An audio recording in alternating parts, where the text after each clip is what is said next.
Hello, hello, hello, everybody. No countdown today because I am between soccer practice and being an unpaid Uber driver and all of the very exciting things that come with being a parent.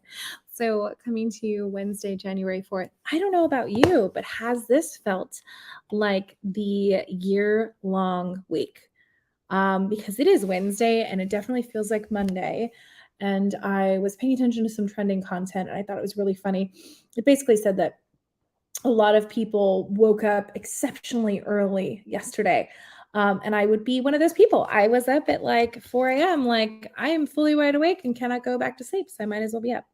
So why am I jumping on?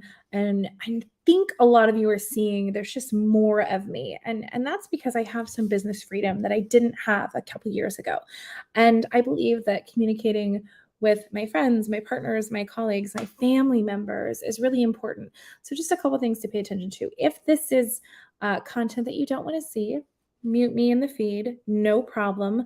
I love all of you very much. I understand that for some of you, it's a lot to ask. So it looks like we are having some technical difficulties. Let's see what's going on here. I think it's working. Let's see. Hold on one second. Let's double check. 90% of everything is their sound. So I just want to make sure if you can hear me, go ahead and drop a comment. I'm going to try this too, see if it's working over here. So I just want to make sure if you can hear me. Go ahead. So it's working. Comment. Perfect. I just wanted to make sure. Thank you so much. So anyway, just wanted to keep the rhythm going here. So what we have seen over the past couple weeks is just this aggressive thirst for knowledge. Everyone wants to hire someone to help them in their process. What we're also noticing is that for some people, as they start to embark in this journey, it's going to come up. People are going to say, hey, hire this guy. He's my coach. Hire this strategist. Hire this other coach. She's a finance coach. And so I really want to be clear. I'm a big proponent of hiring outside help. I am not, for the record, I am not a life coach. Just get that out of the way. So everyone asking like, oh, have you made it? No. I am a strategist. I am a fractional resource. But I think that what everyone needs to understand is outside help is very important.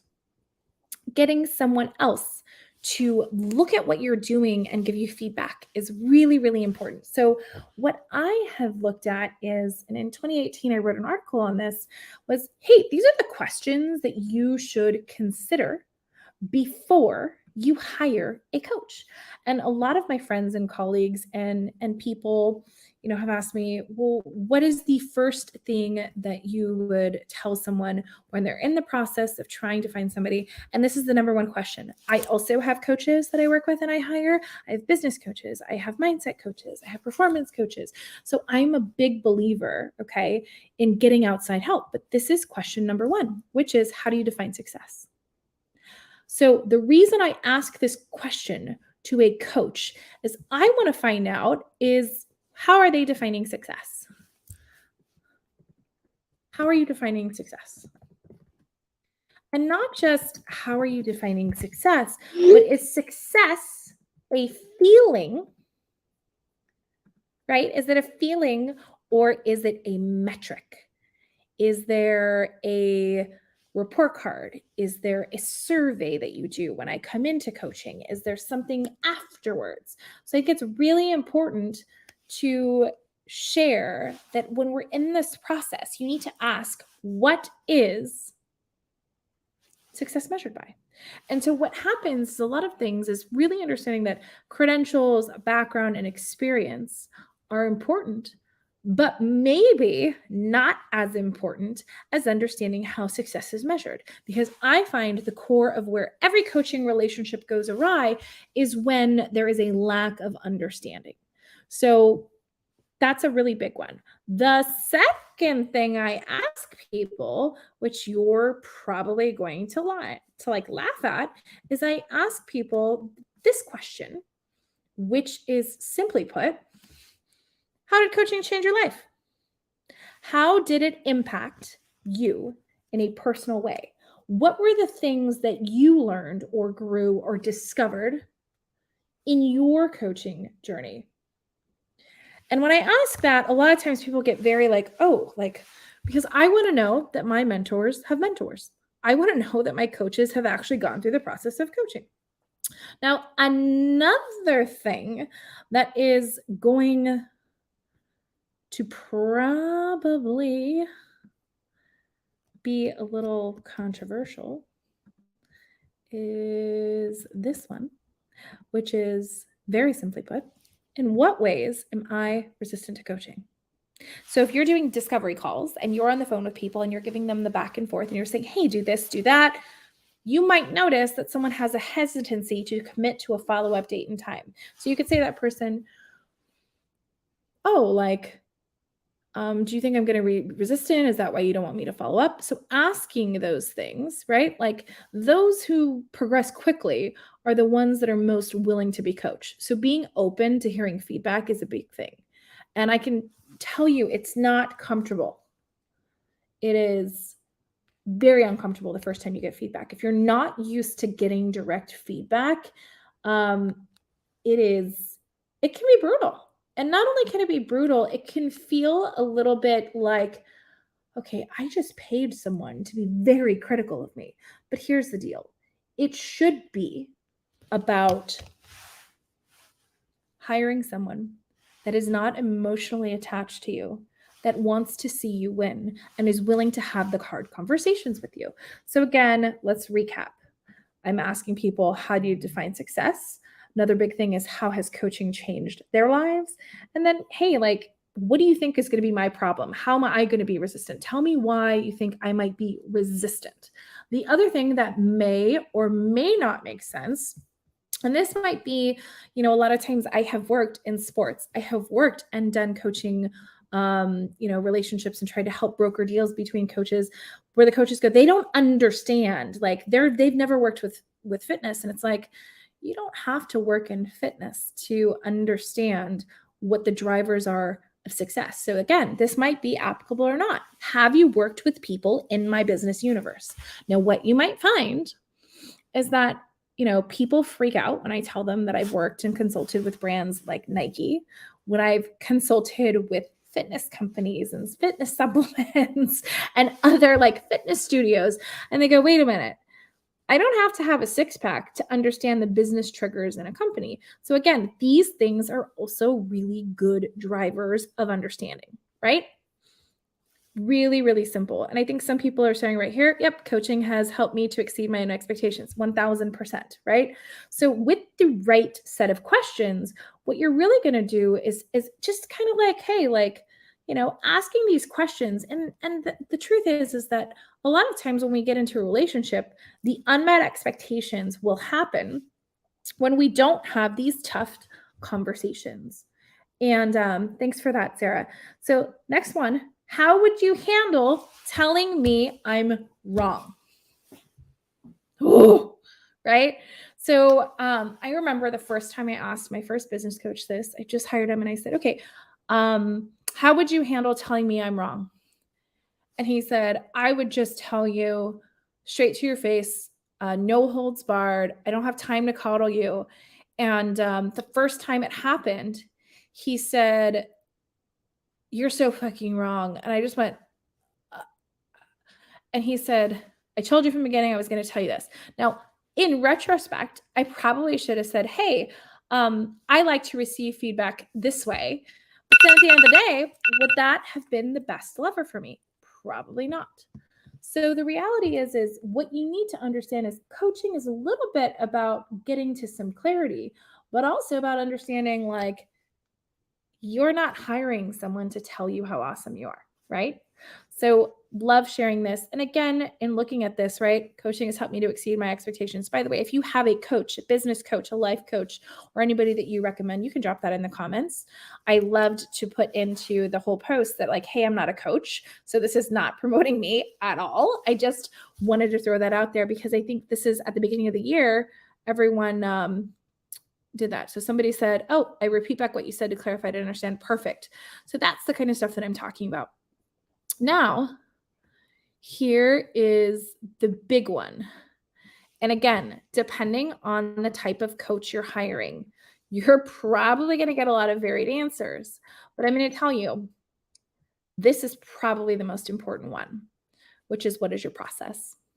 What's your process? Right?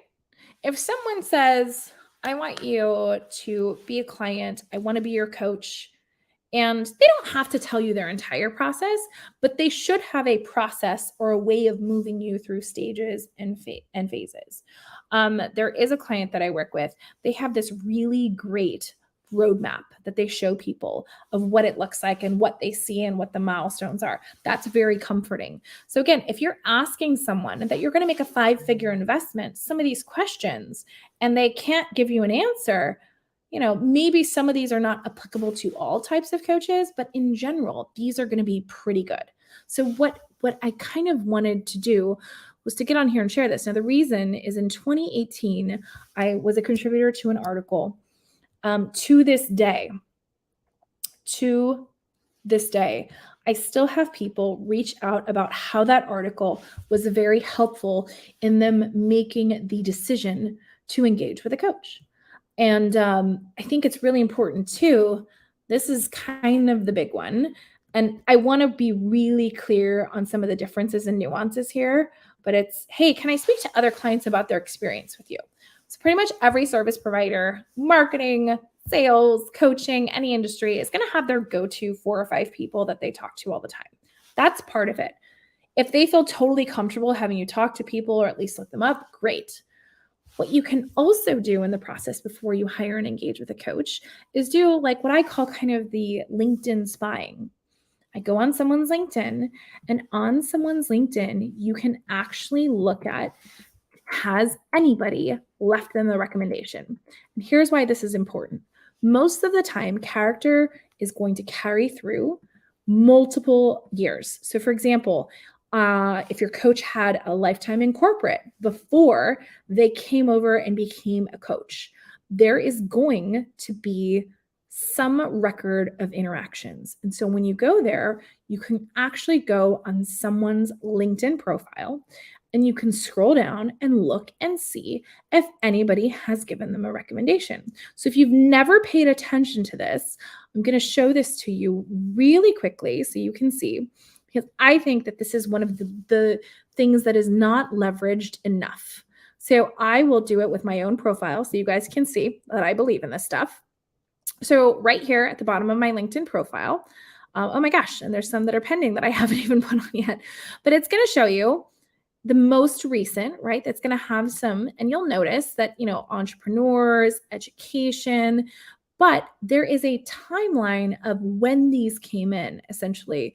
So some are from my time being an entrepreneur. You can see that they're mostly executives across multiple industries, but I want to scroll down because I think a lot of times people think, oh, well, you've been building this and building this, but I want you to see some of the testimonials and the recommendations that I got from when I was in corporate. So I want to pay attention here. This was in 2016. And now, right, it's like, hey, I made great changes to the organization. Hey, I was really impressed. Hey, we had the opportunity to work together as partners. Hey, her can-do ability. So this wasn't just, I started a business and decided to be awesome. You can go back and there's a track record.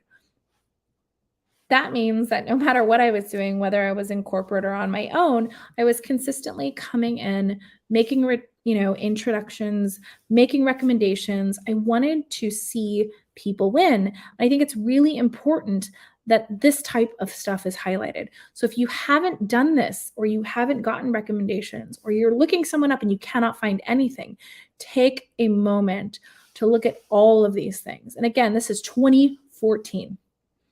So for those of us that have had a track record of success in helping businesses transform and helping businesses change, I think it's a really, really important thing. Now, If you're in a situation and you're trying to figure out if you're going to engage in a program or hire a coach, again, look through all of these things. Look back to the article that I linked in this post. It's just going to give you a crash course and things that you should be asking. And again, ask yourself, there's always going to be, opportunities to save potentially on the same day purchase. But you know what? Here's the reality. Some people, I am this person. Sometimes I just need a day. I need a day to just think about it. And if it's a good decision today, if I sleep on it, it's a great decision tomorrow, I move forward. So you might be the person that's never going to get the deal. But here's what I can tell you about that. I am that person. I never get the scarcity same day deal, but that's okay because when I do commit, I am fully invested. So with that, my friends, just want to recap for you again, the questions that I think are the most important. Obviously, we'll start with my response first, which was how do you define success? Is success a feeling? Is there a scorecard? Is there a metric? Are there tangibles, right? How did coaching change your life? Did your coach have a coach? Hopefully they did. Asking them what they think you might be resistant to. Asking if they have any industry expertise. Is that good or is that bad? Right? How would you handle telling me that I'm wrong? And what is the process? And can I talk to other people that have worked with you? So those are the most important. There's a whole list. There's about 14 different ones that you can look at and reference. And I highly recommend that if you're in the process of starting to look for a coach or hiring a coach, that you ask some of these questions. And good, solid people in the industry will be able to answer those questions for you. They're not going to make you feel dumb for asking the question. They're going to be open to being challenged. Because at the end of the day, it's like, do you want someone that is going to be direct and transparent with you and answer the tough questions? Or do you want to pay someone to be your friend? That's an option too, right? But I find that having a set of questions that you ask, just pay attention to how they answer. It's going to tell you everything you need to know. So with that, friends, have a good evening. I hope you have a great day. Bye.